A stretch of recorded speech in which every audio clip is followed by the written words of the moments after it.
Baik,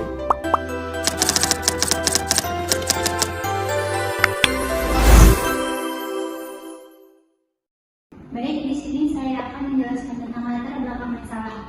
Yang pertama ada urgensi masalah. Ketidakpatuhan minum obat, terutama pada lansia dan tunanetra, adalah masalah global yang gagal diatasi oleh solusi teknologi saat ini karena kurangnya verifikasi konsumsi obat sejati, hanya kotak data. Skor usability aplikasi telefarmasi yang masih rendah, terutama di Indonesia. Keterbatasan adopsi di populasi luas dan kendala infrastruktur, jaringan atau daya. Yang kedua ada solusi strategis Naura Pharma. Naura Pharma diusulkan sebagai ekosistem lengkap yang menutup gap ini melalui integrasi penuh menghubungkan aplikasi web, pasien dan apotek dengan IoT Toolbox pintar. Terus ada aksesibilitas dan daya tahan, fitur pengingat multi saluran, suara, LED, push, dan kemampuan data buffer, sinkronisasi tertunda untuk mengatasi kendala jaringan dan membantu kelompok disabilitas atau lansia. Terakhir ada ekosistem teruji, menciptakan relasi nyata antara pasien dan apotek, memungkinkan apotek memantau kepatuhan secara profesional. Di sini ada rumusan masalah, perancangan aplikasi pasien dan apotek. Bagaimana merancang aplikasi apotek pintar yang berfokus pada usability tinggi yang secara efektif dapat membantu pasien dalam mengatur jadwal minum obat secara lebih disiplin dan terintegrasi secara langsung dengan ekosistem apotek Naura Pharma. Pengembangan IoT Toolbox yang fungsional. Bagaimana mengembangkan perangkat IoT Toolbox yang mampu memberikan pengingat otomatis, visual dan audio, mencatat kepatuhan pasien terhadap konsumsi obat dan mengatasi kendala infrastruktur seperti jaringan dan daya listrik yang tidak stabil. Yang terakhir ada integrasi sistem menyeluruh. Bagaimana mengintegrasikan sistem aplikasi web dan perangkat IoT Toolbox secara real time dan andal agar data kepatuhan data dimanfaatkan oleh apotek mitra Naura Pharma untuk meningkatkan pelayanan farmasi digital dan intervensi kepatuhan. Di sini ada batasan masalah. Yang pertama, fokus pengembangan sistem. Hanya berfokus pada perancangan dan implementasi aplikasi apotek pintar, web, dan IoT Toolbox perangkat keras pendukung. Yang kedua, ada fitur aplikasi meliputi manajemen data pasien atau obat, pencatatan resep, penjadwalan konsumsi obat, sinkronisasi data dengan Toolbox, dan marketplace penjualan obat atau Alkes. Ketiga, ada fungsionalitas Toolbox, mencakup penyimpanan harian, pengaturan dosis atau waktu, mekanisme peringatan, dan komunikasi data dengan aplikasi. Yang keempat, ada lingkup uji coba, dilakukan dalam lingkungan simulasi dengan data terbatas, tidak mencakup implementasi di apotek komersial nyata. Yang kelima, ada teknologi dan platform. Aplikasi menggunakan framework Laravel, IoT Toolbox menggunakan ESP32, Solenoid, Download, Relay, LCD, dan Bazaar. Baik, terima kasih atas kesempatannya. Di sini saya akan memaparkan mengenai tujuan dan manfaat dibuatnya proyek ini. Untuk tujuannya sendiri, yang pertama itu kita akan menghasilkan aplikasi apotek Naura Pharma sebagai apotek pintar dengan fitur pembelian, pengingat, dan monitoring kepatuhan pasien dalam mengkonsumsi obat. Kemudian yang kedua, kita juga akan merancang prototipe IoT Toolbox yang terhubung langsung dengan aplikasi web untuk membantu pasien mengkonsumsi obat secara tepat waktu. Terus di poin yang ketiga, ini yang paling penting, yaitu kita ingin mendukung lansia dan tunanetra agar bisa mengatur obatnya secara mandiri melalui sistem pengingat berbasis suara dan getaran. Tentunya ini dapat memudahkan mereka dalam mengkonsumsi obat. Kemudian yang keempat dan kelima, Nah, di sini sistem kami akan terintegrasi dengan layanan Aquatech Mitra, jadi mendukung pemantauan obat dari jarak jauh oleh apoteker ataupun keluarga pasien. Kemudian di sini saya akan memaparkan manfaat dari dibuatnya proyek ini. Untuk penerima manfaatnya, kelompok kami mengelompokkannya menjadi 3 kelompok penerima manfaat. Yang pertama itu terutama bagi pasien, lansia, dan tunanetra. Nah, ini tuh dapat meningkatkan kemandirian dan kepatuhan melalui pengingat suara dan getaran, serta memudahkan layanan akses apotek. Karena di aplikasi ini juga tersedia berbagai macam fitur seperti fitur jadwal konsumsi obat, fitur berbelanja, serta terdapat juga fitur artikel kesehatan sehingga pasien dapat membaca-baca artikel tersebut. Kemudian bagi apotek itu sendiri diharapkan dapat meningkatkan kualitas layanan digital karena sistem monitoring juga bisa menjadi nilai tambah untuk apotek itu sendiri. Kemudian yang terakhir bagi lingkungan akademik itu diharapkan dapat memberikan kontribusi ilmiah dalam pengembangan sistem farmasi digital berbasis IoT di Indonesia. Lanjut ke alur kerja atau proses bisnis yang kelompok kami lakukan dalam membangun proyek ini.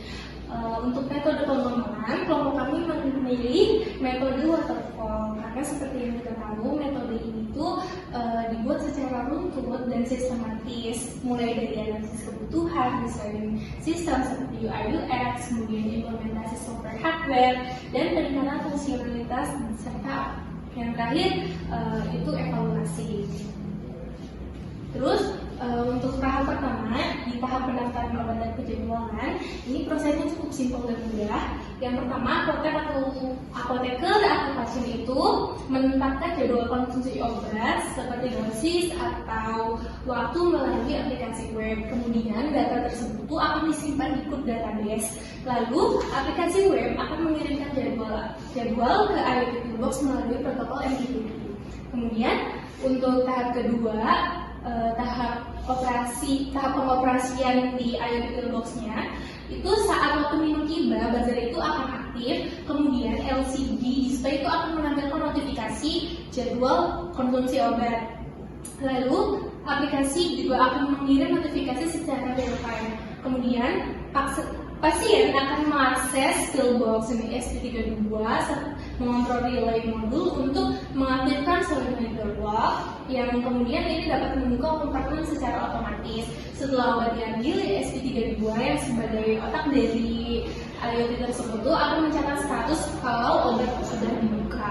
Lanjut, baik di sini kelompok kami juga sudah merancang flowchart untuk usernya. Ketika user membuka aplikasi, user akan melakukan login jika user sudah memiliki akun. Tapi jika user belum memiliki akun, maka user akan melakukan registrasi terlebih dahulu. Ketika user sudah berhasil melakukan login ataupun registrasi, sistem akan menampilkan beranda dan katalog obat. Di sini di beranda ini tersedia banyak fitur, ada fitur jadwal konsumsi obat, penukaran voucher, serta artikel kesehatan. Kemudian jika user ingin membeli obat, user akan memilih obatnya, kemudian menambahkan terpanjang, melakukan check out. Nah, di metode pembayaran ini juga ada decision.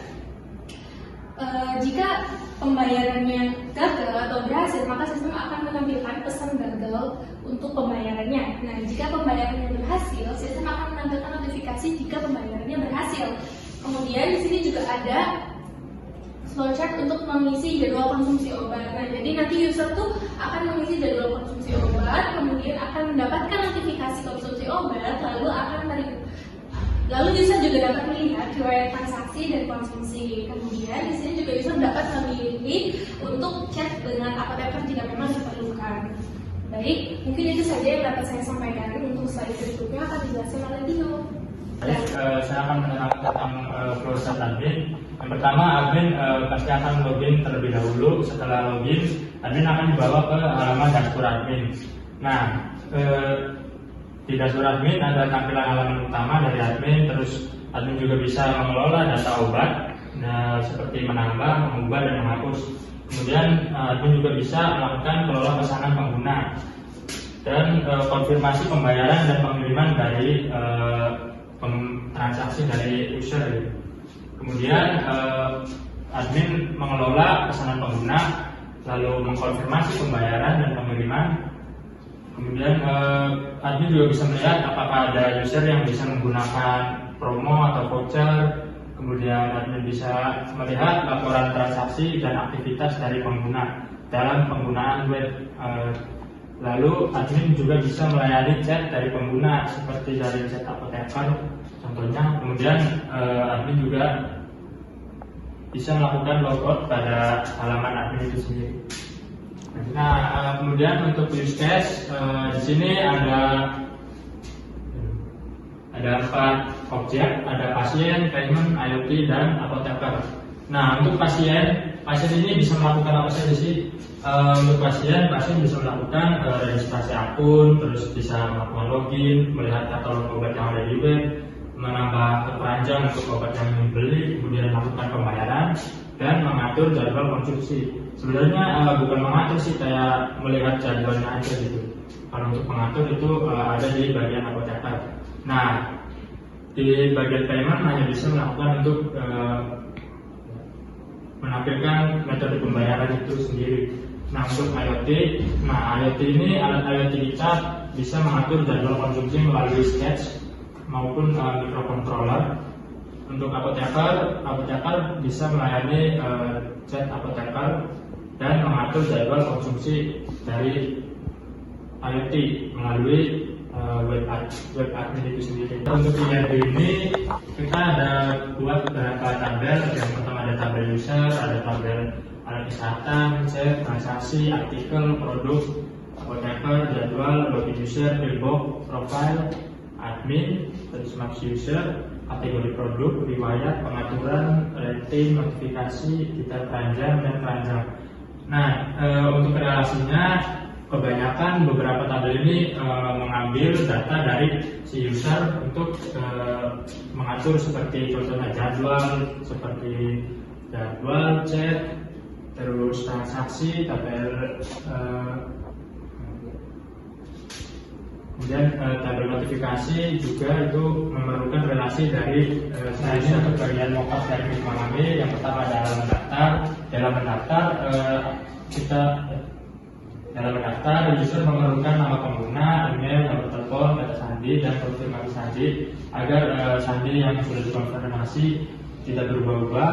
Kemudian jika user memang sudah mempunyai akun, di bagian bawah bisa langsung sudah punya akun langsung ke halaman login.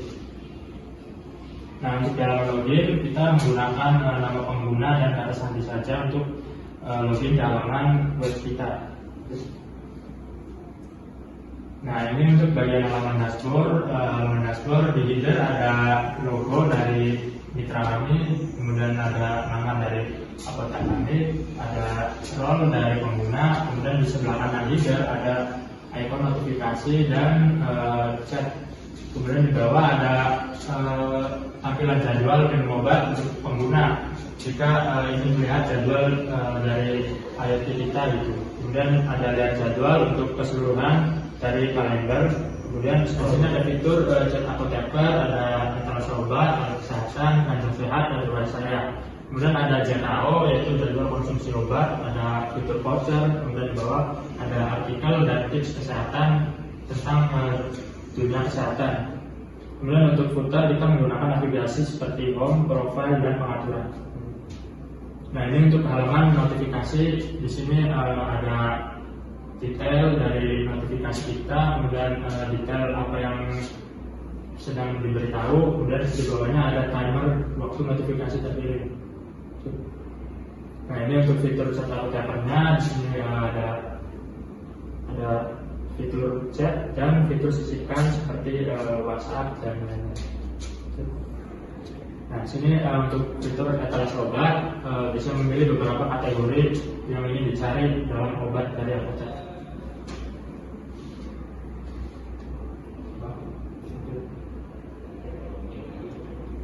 Nah, contohnya kita memilih kategori jantung. Di sini akan tampil beberapa obat yang termasuk ke kategori penyakit jantung.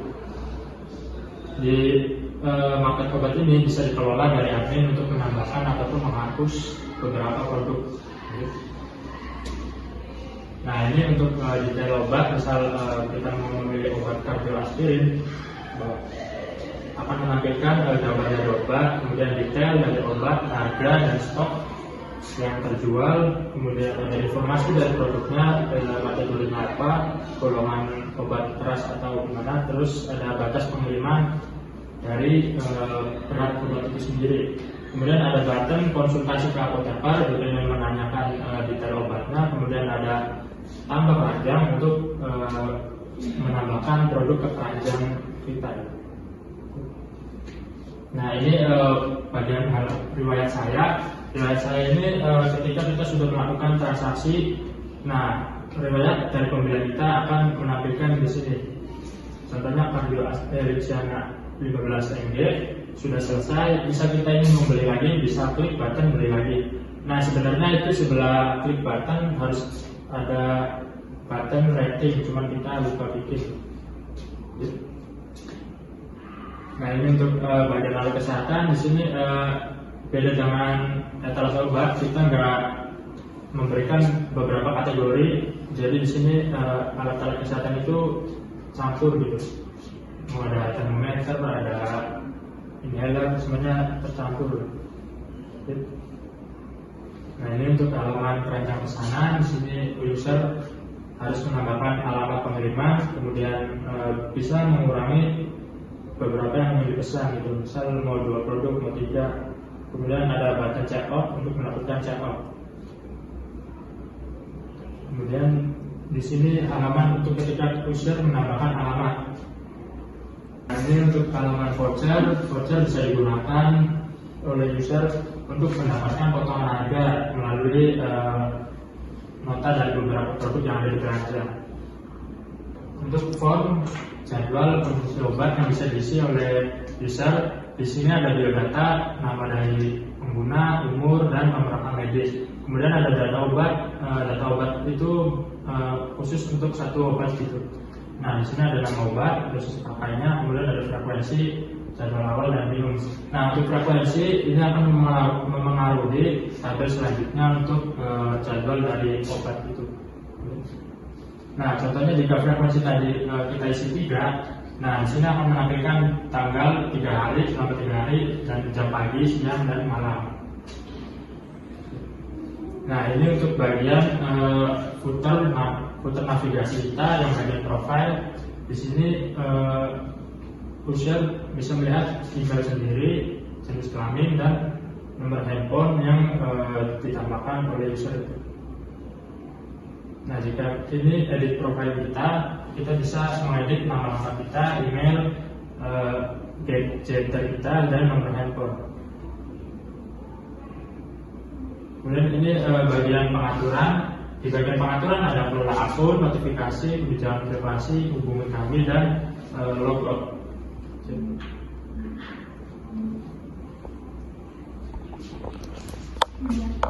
Nah ini untuk kelola akun, bagian kelola akun di sini bisa user bisa mengubah sandi dan menghapus akun yang sudah dibuat gitu. Nah untuk notifikasi, user juga bisa mematikan notifikasi dari web tersebut biar tidak muncul terlalu banyak pop-up gitu. Nah kemudian di sini ada metode pembayaran yang kita sediakan.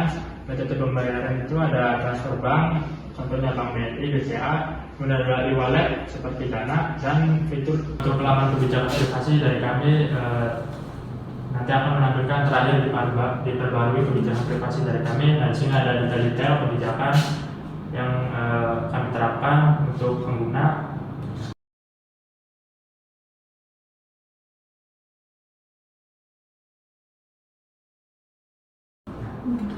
Kemudian di sini di bagian hubungi kami, di sini akan menampilkan alamat dari apotek kita.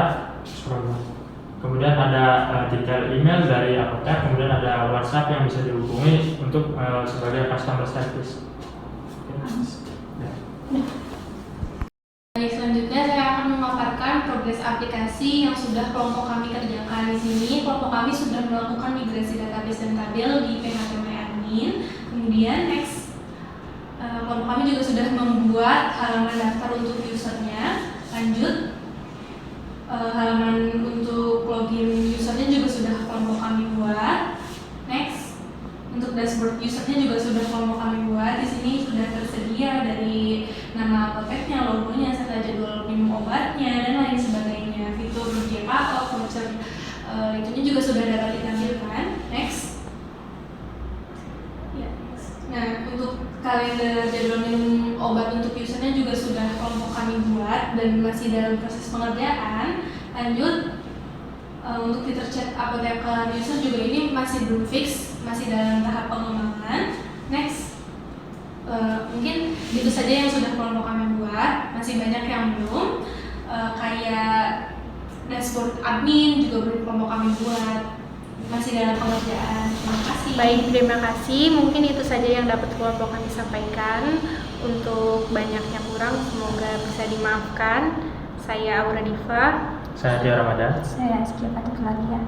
Pamit undur diri. Terima kasih. Wassalamualaikum warahmatullahi wabarakatuh.